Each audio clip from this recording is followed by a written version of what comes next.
Hi, this is not a shooting video.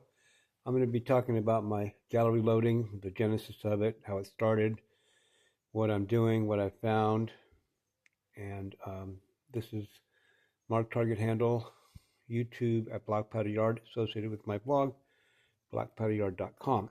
So I'm going to be going into the reason I started all this. It was that dark time when the ranges were closed, and I had no open land around me, close by, BLM land, so I decided to start shooting in my garage.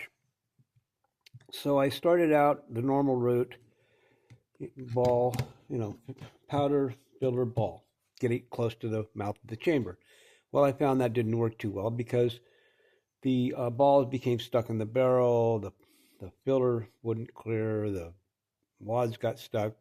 So I decided to eliminate the filler and wads and put the ball right on top of the powder. To do that, I had to push it down the chamber more, and I couldn't use a standard ball. For instance, the 457 ball, normally used for the Ruger, would not work.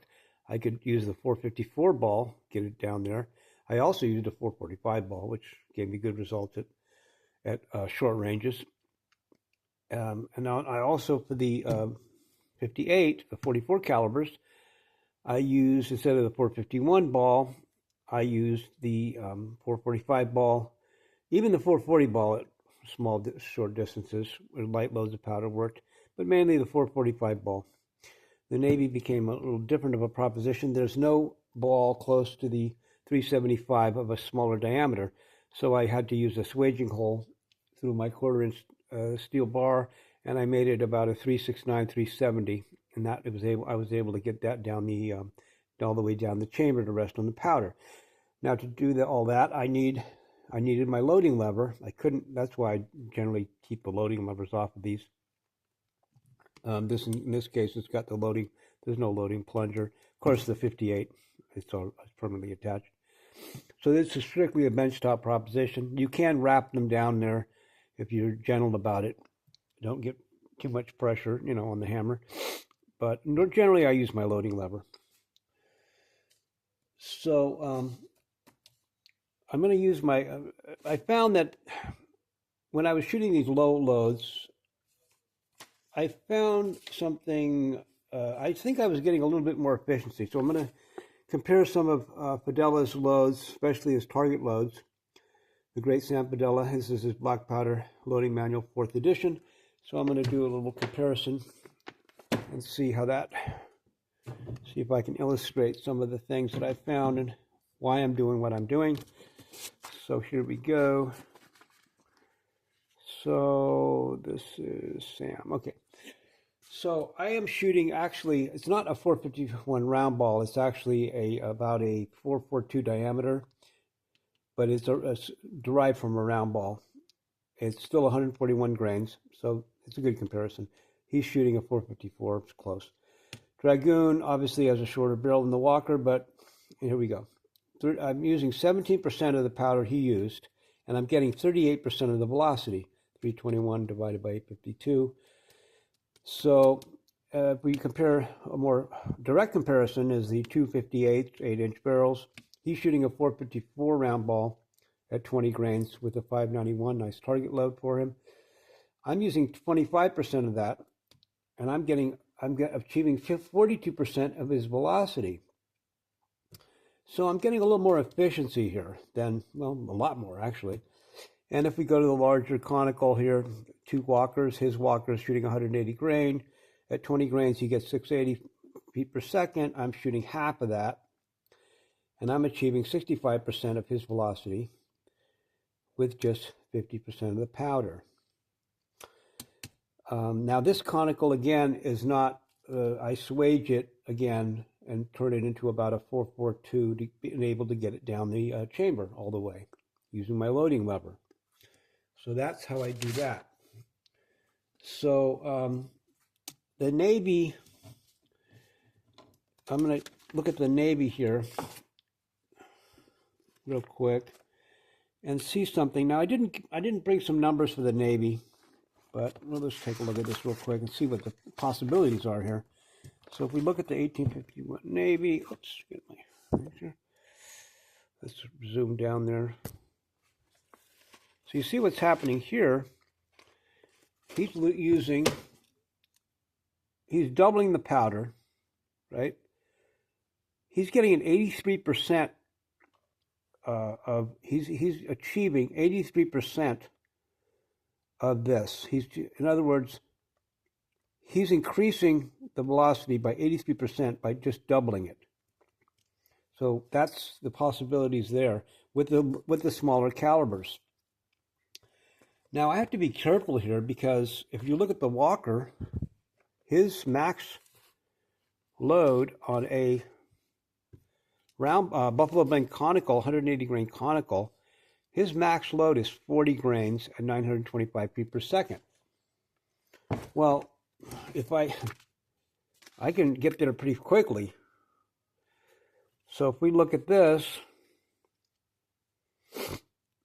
if I double this, obviously I'm not going to get 880. But say at 20 grains, I may be bumping that 925 feet per second muzzle velocity. So I got to be really careful with that. He's shooting the 180 grain conical. So yeah, I'm shooting the 200. So I got to be careful I'm not, exceeding that. Round balls, you're looking at anywhere from 11. The Walkers at 1,200 feet per second. But the Rems, I think they're about the max is about 1,000. Let me blow this up here. Get out of there. About 1,000 feet per second. So again, you can see that if I'm at 40 grains, I wouldn't put 40 grains in here. I'm going to creep up to about 30, and that may be my max. Normally the Rem's about a 40 grain max, and the Dragoon's obviously similar. Now let's talk about wads. I stopped using wads, and Old Ranger, one of my favorites, he has a video called Pieta 1858 New Model Army Shootout, Wads versus Lube for Accuracy.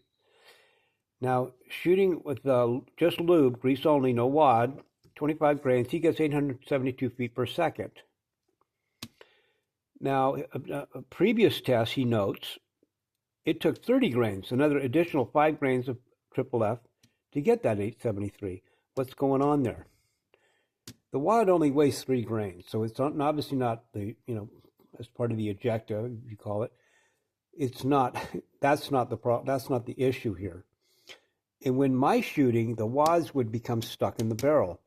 The ball may clear the barrel, but the wad would remain stuck. Is it acting as a sort of a semi-seal that it's not allowing the gas to push the ball out? Sometimes the ball would be stuck, obviously, because I'm shooting, again, 2.5, 5 grains.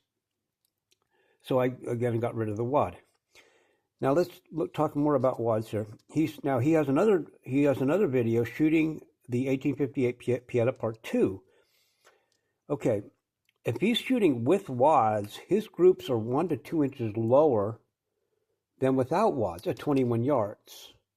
So that's telling us that the velocity is definitely lower with the wads. Also, the groups are tighter without the wads, but that's, not part of that discussion. So the wads are, acting as some type of slowing. I don't know how many other people have seen this or done this, possibly more, I'm not sure.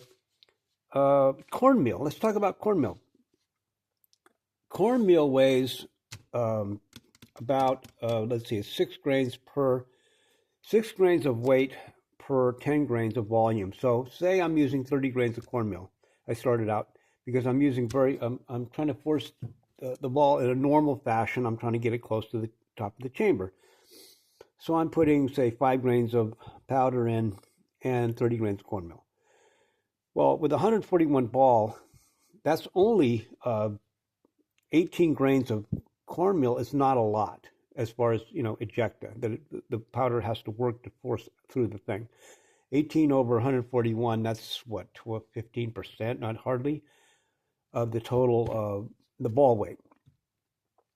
The problem is that the cornmeal would form plugs. It would be so hard I could not crush it with my thumb. It would stick in the forcing cone usually, And obviously that's going to, cause problems as far as the expanding gases. Now, at higher loads, it obviously the cornmeal comes out like a puff of cornmeal. You could see the poof. But at lower velocities, and possibly even at 20 grain, possibly at target velocities, cornmeal may be having some kind of sealing effect behind the in front of the expanding gases. So I issued them an old Ranger who's very accurate, very good at what he does. He doesn't seem to use them, at least the videos that I've watched of his. So that's it for today. Again, I'm trying to, I'm trying to get up to target velocity. So I'm pushing, say, it's going to take me about 15 grains to get here. Maybe 20 grains, maybe 15, 18 grains to get here. 2.5 grains at these low loads do make a difference. I've shot with the 58 at 2.5 grains, and certainly with the Navy I can. And it does give me some velocity, about 200, 150 feet per second. So that's it for today. I just wanted to give you an idea of what I'm doing, where I'm going. Right now I'm trying to qualify loads, revolvers at 9 yards. That's my indoor limit because it's raining right now. So I'm going to be working on that. I've got a Walker video at 9 yards. Came out okay with the new conicals. The recaptured and swage ones I had an inch group size on the first test with the new conicals, swaged down, of course, and the recaptured ones and swaged, the group size increased to 2 inches. So I'm going to be working on that. So anyway, thank you very much for watching. This is handle Mark Target, YouTube at Black Powder Yard, associated with my blog, blackpowderyard.com. If any of this makes sense or doesn't make sense, please correct me, comment. I'm anxious to hear your views, and I will definitely answer back. Thank you so much for watching.